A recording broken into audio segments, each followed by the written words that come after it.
bachcho, let's see the question first. Question say the value of c in Rolle's theorem for the function f of x is equal to x cube minus 3x in the interval 0 से √3 close is a हमें कह रहा है कि 0, b हमें कह रहा है -1, c 3/2 and d 1/3. Okay, so first हम बात करते हैं कि रोलेस थ्योरम होती क्या है. ओके, सो रोलेस थ्योरम रोलेस थ्योरम कहता है कि यदि एक फंक्शन हमारे पास f of x है where x belongs to a से b. ओके, तो फर्स्ट कंडीशन आती है कि जो f of x है वो क्या होना चाहिए, कंटिन्यूस होना चाहिए. ओके, क्या होना चाहिए, कंटिन्यूस. कहाँ पे, a से b के अंदर. सेकंड हम बात करेंगे कि जो f of x है वो हमारा डिफरेंशिएबल भी होना चाहिए. ओके, डिफरेंशिएबल ओपन a से b में होना चाहिए. ठीक है. सी कि f of a इक्वल होना चाहिए f of b के. तब हम कहते हैं कि there exist at least one point C that belongs to A से B. Okay, where f dash C is equal to 0. तो यहाँ पे हमें क्या गिवन है कि the value of C in the Rolle's theorem, यानी कि रोलेस थ्योरम यहाँ पे पहले से सेटिस्फाई तो हो रही है, बट एक बार मैं आपको बता दूं कि किस तरह से हो रही है. कि यहाँ पे हमारे पास फंक्शन क्या है, f of x is equal to x cube minus 3x है. ये एक पोलिनोमियल फंक्शन है. Okay, polynomial function. ठीक है, तो यहां से हमने क्या कहा कि we know that all the polynomial function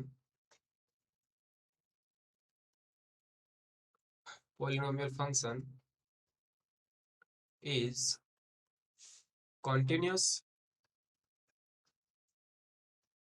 and all the polynomial function is continuous and differentiable. Okay, everywhere. Everywhere का मतलब क्या, x बिलोंग्स टू r में वो कंटिन्यूस और डिफरेंशिएबल होता है. तो यहाँ से हमने क्या कहा कि f of x is equal to x cube minus हमारे पास है 3x is continuous at x belongs to 0 से √3 एंड f डैश x की बात कर रहा हूं मैं, वो क्या आएगा देखो, d by D x of x की पावर n हमारे पास क्या होता है, n x की पावर n माइनस 1. ओके,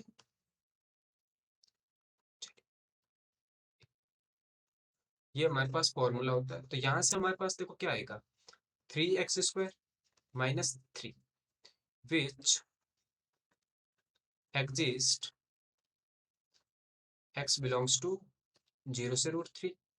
तो यहां से हमने क्या कहा कि जो f of x is differentiable, f of x is differentiable in x belongs to 0 से √3. ओके, ये डिफरेंशिएबल भी है. नाउ f of देखो 0 क्या आ रहा है हमारे पास, उसकी देखते. तो f of 0 यानी कि यहाँ पे जब 0 और 0 पुट करोगे तो क्या आएगा, ये 0 के इक्वल आएगा. और f of √3 की आप बात करो तो क्या आएगा देखो, यहाँ पे √3 की पावर 3 माइनस 3 √3. तो देखिए ये कितना आ जाएगा, 3 का क्यूब है, दैट मीन्स हम इसको क्या लिख सकते हैं, 3 √3 माइनस 3 √3, वो भी इक्वल आ रहा है 0 के. So f of 0 is equal to f of √3. यहाँ से हमने क्या कहा कि all the conditions of Rolle's theorem satisfy. Okay, all the condition of Rolle theorem, okay, satisfied, then there exists a C या at least one C that C belongs to 0 से √3, okay, where f dash c is equal to 0। चलिए F dash सी का मतलब क्या हुआ, F dash x हमारे पास क्या है, 3x² - 3, यानी कि 3c² - 3 is equal to 0, okay, क्योंकि हमें तो x की जगह c को रिप्लेस करना था बस। तो यहाँ से c² वो क्या जाएगा 1 के इक्वल, और c हमारे पास आ जाएगा +-1। तो यहाँ से c की वैल्यू 2 क्या आई, c इक्वल टू -1 और c इक्वल टू 1। तो यहाँ पे देखा कि ये डज नॉट बिलोंग्स टू 0 से √3, and here c equal to 1 belongs to 0 से √3, यानी कि जो हमारे पास c की वैल्यू आई है वो क्या आ गई है 1, ओके। चलिए तो ऑप्शन से बात करते हैं, तो ए ऑप्शन है हमारे पास करेक्ट आंसर हो जाएगा। So the value of c is equal to 1, okay. I hope you understood the solution, thank you.